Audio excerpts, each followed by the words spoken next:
Hello and welcome to JPWHU Radio with me, your host John Phillips, also known as JP. On today's podcast, we are discussing the news that broke yesterday that David Sullivan is considering purchasing shares from the Gold family to increase his stake at West Ham. So let's go into the detail about it in terms of what could happen in the medium and the long-term history of West Ham United. I just want to point out, guys, that this podcast was recorded on Wednesday afternoon before England smashed Croatia 4-2. Congratulations, England. It's been a long time. Come on, you Lions. Now, normally in the podcast intro, I would say to become a Patreon to get the full unedited version of this. You're still more than welcome to become a Patreon, of course, but there's no unedited version this time round because at the end of the day, guys, there's no point with this topic, because at the end of the day, all I'm going to be doing is quoting paraphrasing part of the Athletic article that discusses it, and the rest of it's going to be my opinion. So, guys, love you to bits, but you only support me for less than a pint a month, and you get less than a pint a month, and you get content at least 6 to 8 times a month. So, yeah, you're not being hard done by on this. Okay, so let's talk about, in all seriousness, let's talk about the ramifications of it, of David Sullivan potentially buying Gold family shares in West Ham. Now, that's not going to happen. If the statement that went up on the club website is true, on the statement that went up on Saturday that basically says, and again, I'm going to paraphrase, that Sullivan is not going to have any majority say in it because Kretinsky, Vanessa Gold, Trip Smith, etc., are all going to band together to make sure they make the same decision and usurp Sullivan. Now, Sullivan has been in this situation before, way long ago, before Golden Sullivan took over at Birmingham City. They were actually very, very small shareholders at West Ham United. The reason why they purchased Birmingham City, because the board at that time, I think Terence Brown, if I think is correct. So, I mean, even Terence Brown's got a voice on the board still. Remember, guys, whatever board it was, I'm thinking it would have been in those guys. Whatever it was, would basically saying to him and Sullivan, no, you are not going to be purchasing shares from us, the two Davids, because we do not trust you. From what my research has done into what their previous shareholders' holdings were before buying in Birmingham City, seems to be that case. So, this, as I say, this is not unknown territory with David Sullivan. He'll be kicking up a lot more of a fuss because he's used to having the power, which he no longer has. So there is still a lot of in-board fighting at the moment, unfortunately, or board-in fighting, whichever way you want to look at it.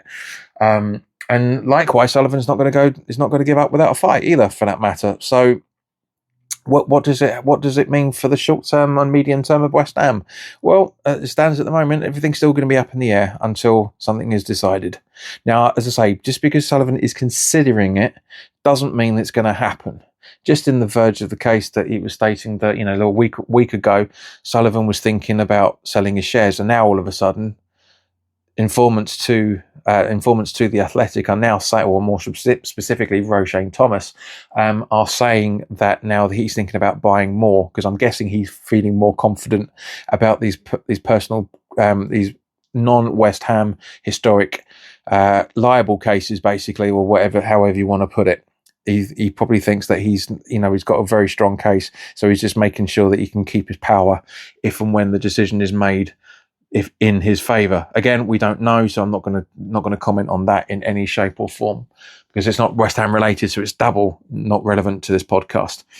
But yeah, as I say, the short and medium term impact of West Ham is the fact that nothing is going to be decided, nothing is going to be enforced in terms of transfer targets, etc. But at the same point, there are going to be a lot of arguments because when everybody bands together in the coup that has been confirmed on the website, then Sullivan, as I say, is going to struggle with not having that power over the club in any shape or form. Now, maybe there is a very, very good chance. I'm not saying this is happening. I'm not in the know in any shape or form, guys. You know that. For those that have been watching the YouTube channel over the last 8 to 9 years, however long I've been doing it, well, it'll be about 9 years now. I'm not in the know in any shape or form. I've got no contacts at West Ham whatsoever. I just read articles that go up and make my decision if it's worthwhile making content or not. Most of the time it isn't, but this very much is, because this has a big impact on West Ham, and it really does. And this podcast is going up in conjunction with the podcast, with the video that is shot on for YouTube as well, for that matter. So go over to JPWHU TV on YouTube and have a listen to that, because I don't really go into that much detail about this, but there are other videos discussing things going on as it is. Okay, so as I say, let's get back to the topic, because everybody knows, anyone that knows me, I like to go off on tangents like most people nowadays. But yeah, as I say, so the medium and long term is the fact that nothing is going to be decided until Kretinsky's shares go through.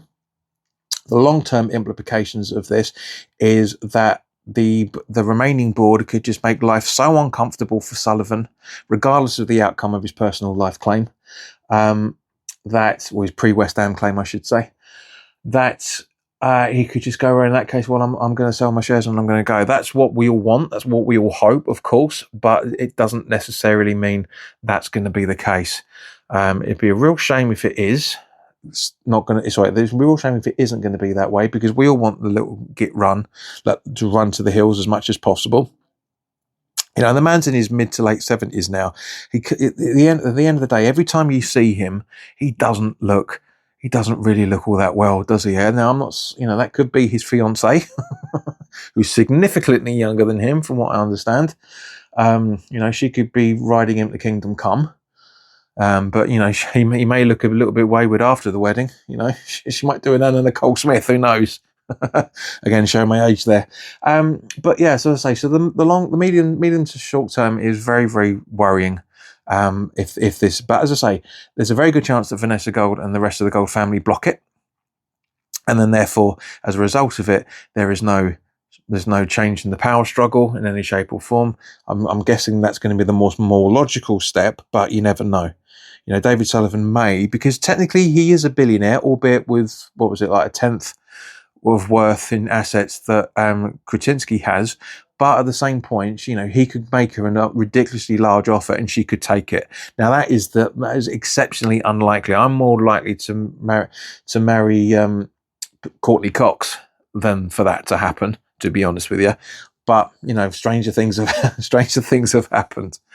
All right, so guys, I'm going to wrap this up now, because there's no point waffling on. As I say, if you are one of the YouTube subscribers over the last week, thank you very, very much for your support. I really, really do appreciate it. The channel's been growing very rapidly in terms of the growth that it used to get. So thank you very much for your support, and thank you to everybody that's listening to this podcast. If you're enjoying the podcast and you would like to know more, then by all means, please do subscribe to JPWHU Radio on whatever platform you are listening on, and also please do leave us a review.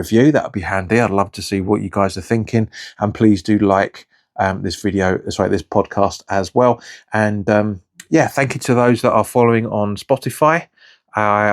And also, if you're listening on any other platform, I really, really do appreciate it. Thank you very much for your time, guys. Whenever there's worthwhile stories coming out or any information that is worthwhile of making a podcast, then I will be in touch with you. But in the meantime, enjoy the rest of your week and the coming weekend.